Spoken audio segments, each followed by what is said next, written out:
reason I stood up was because I took an oath, and that oath was first, before anything else, was to uphold the Charter of Rights and Freedoms of Canadians. That is the first part of our oath. Before it says keep the peace, prevent offenses, enforce the laws, blah, blah, blah, blah, blah, it says uphold the Charter of Rights and Freedoms of Canadians. That is the first part of my oath.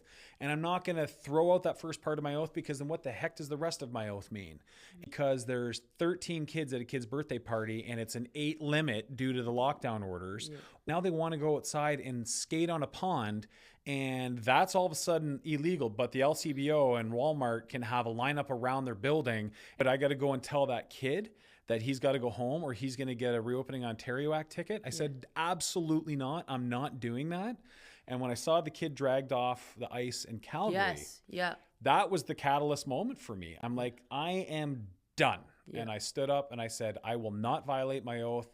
And as a result of me standing up, it turns out there was thousands of police officers around Canada to enshrine and ensure and protect their charter rights. The second they wanted me to violate that, not happening. Sorry. You know what's shocking? What? Is I would then go during that whole period of history, and I would approach police officers on duty and say, hey, my name's Chris Vandenbos, police officer, standing up against this, will not violate my oath. Do you know what your oath is?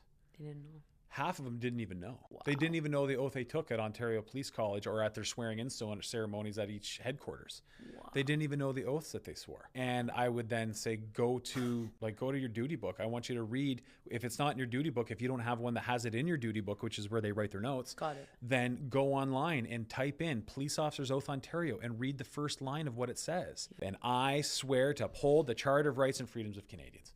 And a lot of them were like, oh, well, kind of indifferent. Yeah. But then there would be ones that didn't really remember or know, and they'd be like, oh, man, I didn't realize that. I'd be like, you should know that.